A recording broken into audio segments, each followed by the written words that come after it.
हाँ दोस्तों, तो welcome back to part 3 of our channel sniper education. Part 3 permutations combinations का। ठीक है दोस्तों, पिछले पार्ट में हम लोगों ने रैंक वाले सवाल देखे थे। अच्छा दोस्तों, 7 बिजनेस वाले जो रैंक होगी वो मैं आपको आगे बताऊंगा फॉर्मूले के साथ, क्योंकि अभी आपको समझ में नहीं आएगा। अब हम आगे बढ़ते हैं दूसरे प्रकार के सवालों की तरफ। जैसे आते हैं सवाल, find sum of all the 3 digit numbers formed using the digits 1, 2 and 3, repetition not allowed. ठीक है दोस्तों, तो सम बताना है ऑल 3 डिजिट नंबर्स का जो इन डिजिट से बने, रिपीटिशन नॉट अलाउड। तो कॉमन सी बात है, कितने बनेंगे आपके? पहले स्पेस को 3 वेज से भर सकते हैं, दूसरे वेज को 2 वेज से, तीसरे को 1 वेज से। 3 ways into 2 ways into 1 ways, तो 3 फैक्टोरियल नहीं आ गया, तो 6 नंबर्स बनेंगे, उनका हमें सम निकालना पड़ेगा। तो 6 नंबर कौन से बन जाएंगे? 1 2 3, 1 3 2। रिपीटिशन अलाउड नहीं है, ध्यान रखिएगा। 2 1 3, 2 3 1, 3 1 2 और 3 2 1। ठीक है, 6 वेज आ गई आपकी, तो बस इनका हमको सम निकालना पड़ेगा। ठीक है, सम हम लोगों का आ जाएगा दोस्तों 1332। लेकिन आप खुद ही बताइए, अगर इस तरीके से आप एग्जाम में करेंगे तो पेपर छूट नहीं जाएगा। इसीलिए हम लोगों को एक फॉर्मूला दिया हुआ है जब भी इस टाइप के सवाल आ जाए। तो फॉर्मूला क्या कहता है कि सम आपके लिए कैसे निकालेंगे?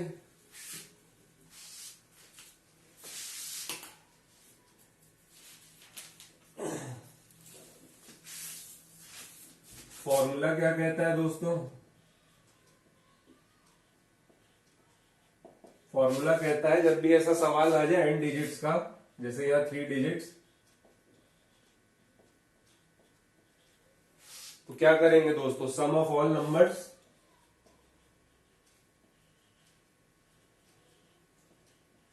Formed by the digits is equal to n-1 factorial. तो यहां क्या हो जाता? 3 - 1 2 factorial into sum of digits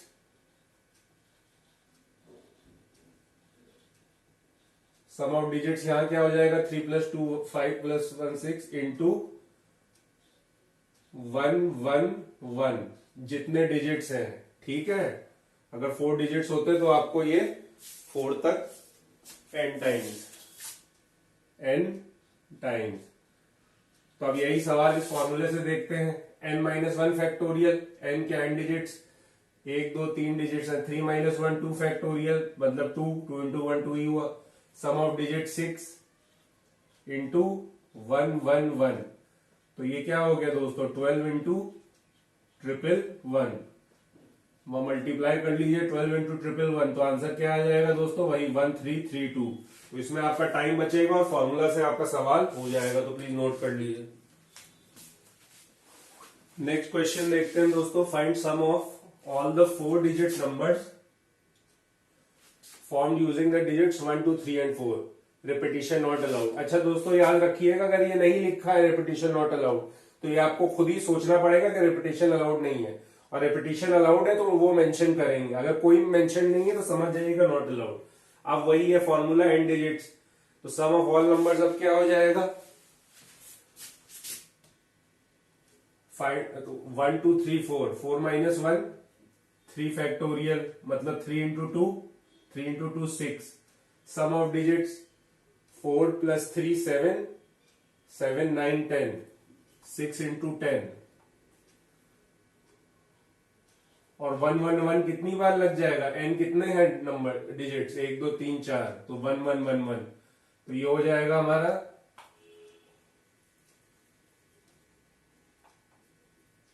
60 into 1111। ये दोस्तों हम लोगों का आंसर आ जाएगा इसमें 66,660। ठीक है दोस्तों, अब वही नंबर्स बनाते। 4 फैक्टोरियल नंबर 4 इंटू 3 इंटू 2 मतलब 4 3 24 नंबर्स बनाते, फिर ऐड करते, तो पेपर आपका पूरा छूट जाएगा। इसलिए फॉर्मूला हमारी सुविधा के लिए बनाया हुआ है, ये भी नोट कर लीजिए। नेक्स्ट देखते हैं दोस्तों, in how many ways 4 boys can be arranged on 6 chairs. अब दोस्तों समझिए, मेन जो हमारा चैप्टर है परम्यूटेशन और क्या फॉर्मूला है वो अब शुरू होने वाला है इस सवाल से। अब आप सोचेंगे इससे पहले जो वीडियोस बनाए थे, जो फर्स्ट पार्ट का, उसमें तो हमने सवाल फैक्टोरियल नोटेशन से कर लिए थे और fundamental rule of addition multiplication ये सब लगाया था। तो ये दोस्तों, ये आपको ध्यान रखना है कि अपना जुरिस्डिक्शन, अपना कॉमन सेंस सवाल में लगाना है कि वो उस तरीके से होगा कि परम्यूटेशन के फॉर्मूले से होगा जो आप देखने जा रहे हैं। ठीक है दोस्तों, तो ये आपको ध्यान रखना पड़ेगा। कुछ वहां के सवाल इस फॉर्मूले से भी जो अभी देखेंगे उससे भी हो जाएंगे, लेकिन कुछ उस तरीके से भी हो जाएंगे जो वहीं पढ़े हैं। तो ये आपको अपना वो लगाना पड़ेगा दिमाग कि कौन सा सवाल कैसे होगा। ठीक है दोस्तों, तो ये देखते हैं। अब in how many ways 4 boys can be arrange, अब ये मेन परम्यूटेशन जो शुरू हो रहा है, 4 boys can be arranged on 6 chairs. ठीक है, अब दोस्तों इसमें जो पहले ज्यादा नंबर दिया हो वो चेयर्स, 6 ज्यादा है 4 ज्यादा है, 6 ज्यादा है तो 6 चेयर्स बना लीजिए। 1 चेयर, 2 चेयर, 3, 4, 5, 6। अब देखिए 6 चेयर्स हो गई, पहले ज्यादा नंबर वाली चीजें बना लीजिएगा।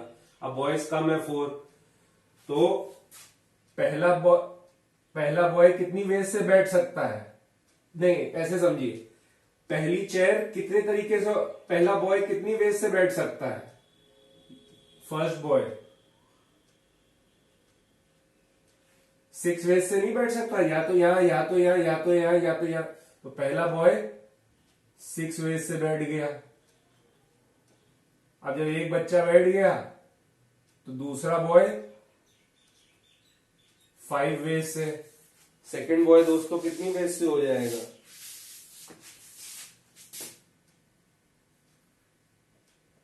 5 सीटें बची, तो B2 जो दूसरा लड़का है वो कितनी वेज से बैठ जाएगा? इधर इधर या इधर या इधर 5 वेज।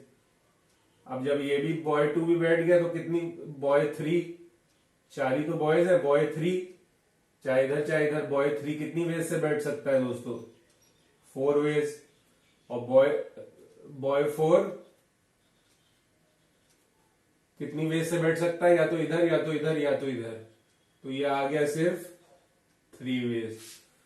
तो टोटल बॉयज इन सक्सेशन मतलब एक साथ कितने तरीकों से बैठ सकते हैं? 6 इंटू 5 इंटू 4 इंटू 3। ठीक है दोस्तों, तो ये कितना आ गया? 6 5 30, 34 120, 120 इंटू 3, 360 वेज। ठीक है दोस्तों, इस सवाल को ऐसे भी कर सकते हैं। और अब मेन परम्यूटेशन का हम फॉर्मूला देखते हैं। तो फॉर्मूला क्या आ गया? क्योंकि इसमें भी आपको टाइम लग सकता है, पर ऐसे भी करेंगे तो सही है, समझ के करिए, फॉर्मूला भी लगा सकते हैं। इसको कहा जाता है फॉर्मूला में arrangement of N things. Arrangement, P मतलब परम्यूटेशन या arrangement, arrangement of N things taken R at a time. हमेशा याद रखिएगा एन आर से बड़ा होगा, ऊपर वाली चीज नंबर बड़ा होगा नीचे। तो इस केस में क्या था?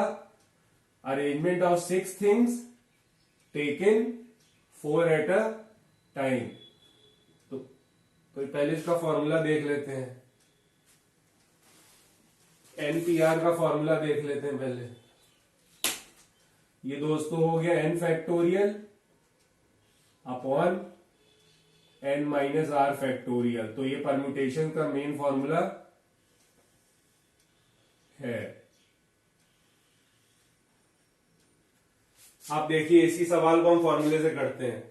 फिर से मैं बोल रहा हूं, n बड़ा होगा और छोटा, ऊपर वाला नंबर बड़ा होगा हमेशा, या तो दोनों बराबर होंगे या n बड़ा होगा। Arrangement of 6 things taken 4 at a time. 6 things को अरेंज करना है 4 एक साथ लेके। तो क्या फॉर्मूला हो गया? n फैक्टोरियल 6 फैक्टोरियल, और नीचे क्या हो गया? 6 माइनस 4 2 फैक्टोरियल। तो ये दोस्तों क्या हो गया? 6 into 5 into 4 into 3 into 2 into 1, और ये भी क्या हो गया? 2 इंटू 1। तो 2 इंटू 1 2 इंटू 1 कट गया, क्या आ गया? 6 इंटू 5 इंटू 4 इंटू 3 नहीं आ गया? 360 वेज। पहला यहां बैठ जाए, दूसरा यहां बैठ जाए, तीसरा यहां बैठ जाए, चौथा यहां, तो ये दोनों खाली। पहला यहां बैठे, दूसरा यहां बैठे, तीसरा यहां बैठे, चौथा यहां बैठे, ये दोनों खाली, ये दूसरा वे। पहला यहां बैठे, दूसरा यहां, तीसरा यहां, चौथा यहां, ये दोनों खाली। तो ऐसे टोटल वेज हमारी कितनी बन जाएंगी? 360 बन जाएंगी। तो फॉर्मूला नोट कर लीजिए, बहुत इंपॉर्टेंट है, प्लीज नोट कर लीजिए। नेक्स्ट देखते हैं दोस्तों, in how many ways 4 boys can be arranged on a bench. अब ये आपने वो फंडामेंटल रूल में देखे होंगे, वहां भी किए थे और देखेंगे फॉर्मूला से दोनों से सेम आंसर आएगा। तो अगर चाहे फैक्टोरियल नोटेशन से करें तो बेंच या 4 सीट्स मान लीजिए, 4 लड़के हैं और बेंच पे, तो 4 सीट्स मान लीजिए, कोई दिक्कत नहीं है। तो पहला बच्चा कितने तरीके से बैठ सकता है? 4 वेज, और दूसरा एक बैठ गया, दूसरा बच्चा 3 वेज से, फिर तीसरा बच्चा 2 वेज से, और एक सीट बची तो 1 वेज। तो याद होगा इसका आंसर क्या आया था? 4 फैक्टोरियल या 24। ठीक है दोस्तों, अब ये वैसे भी कर सकते हैं और यहां फॉर्मूले से भी। तो ये फॉर्मूले में क्या होगा? Arrangement of 4 things taken all 4 at a time. तो मैंने बताया एन आर से या तो बड़ा होगा या बराबर होगा, एन आर से कभी छोटा नहीं होगा। तो देखिएगा आंसर 24 ही आएगा। तो क्या हो जाएगा? N factorial, 4 factorial upon 4 minus 4 factorial. अब हमेशा दोस्तों याद रखिएगा 0 फैक्टोरियल 1 होता है। कैसे, क्यों होता है, कभी बाद में चर्चा करेंगे। ठीक है, 4 माइनस 4 0 फैक्टोरियल 1 होता है। तो ऊपर क्या आ जाएगा? नीचे तो 1 आ गया, 4 फैक्टोरियल, 4 इंटू 3, वही तो आंसर आ गया 24 वेज। पहला बच्चा या तो यहां बैठ जाए, पहला बच्चा यहाँ 4 वेज से बैठ गया। दूसरा बच्चा के पास 3 ही सीट्स हैं, 3 वेज। तीसरे बच्चे के पास 2 ही सीट्स हैं, 2 वेज। और चौथा बच्चा के पास एक ही तरीका है। तो 4 फैक्टोरियल 24 वेज आ गया। देख लीजिए, फॉर्मूले से भी आ गया और जो हमने पहले पढ़ा था उससे भी वही आंसर था।